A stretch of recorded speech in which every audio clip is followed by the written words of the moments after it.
Hello ladies and gentlemen, welcome back to C.A.R. Entertainment. I'm your host Don Hamilton, and today guys we are going to be talking about mobile technologies under our revision videos for A21 digital technology. And mobile technologies, basically the concept is very simple but it can be a wee bit complicated. It's essentially how you switch a phone on, what actually goes on in the phone for that, how phone calls and text messages are then transmitted and received over. So we'll basically go through that there now. So the quick introduction about mobile technologies is that your mobile or your mobile phone, whatever you want to call it, will use low intensity microwave signals in order to transmit and receive voice and data information. These transmit radio signals when they're switched on, so broadcast radio locations and therefore cells can deliver to it, or calls can be delivered to it. So I'll say that again. You will transmit radio signals which are switched on, and therefore you can broadcast your radio location, and therefore calls can be delivered to your location. Communication is over a network, and therefore this allows cells to transmit data. So whenever you switch on a phone, your phone will listen for a system identification code known as an SID on the control panel. Your phone, if it doesn't find any control channels, it will know it's out of range, and therefore you'll get no service. So that's what happens when you get no service. If it does receive an SID, it will compare it to the SID programmed in your hardware. So for example, if you're O2 UK and it receives an SID that's for something different than O2 UK, then obviously you're not going to be on that network. But if you do get O2 UK, then you'll be on that network, because if the two SIDs match, the phone will be connected to the home network. The phone will also send a registration request to the MTSO, where they will register your phone and track your geographical location.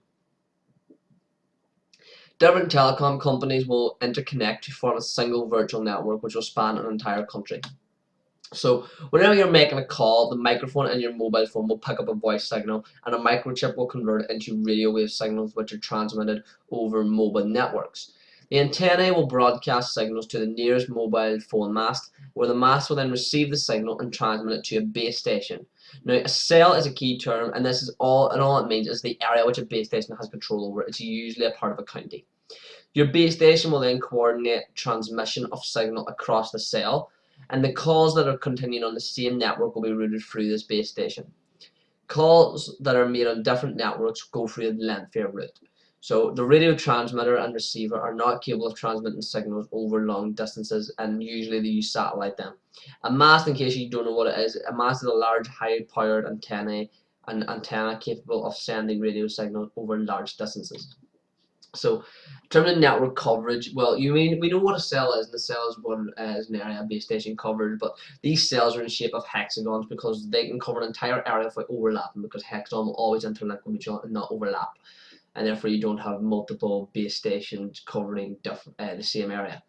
It goes through a thing called handoff and network coverage, where a call will be transferred from one cell to another, and the network will automatically switch coverage from one base to another. So that'll be like me making a phone call to someone in London. It would go through multiple different bases, and that's what handoff is. So the more cells, then the greater number of calls can be made at once. So the thing called the Mobile Switching Center, or MSC, this is a thing that carries out switching functions by routing SMS messages and different things like that. They also allow base stations to connect to it when it connects to the PSTN, and it also will enable all forms of communication between mobile phones or view between a mobile and a landline. Thanks for watching this video. I've been Don Hamilton from C.A.R. Entertainment, and I'll see you next time.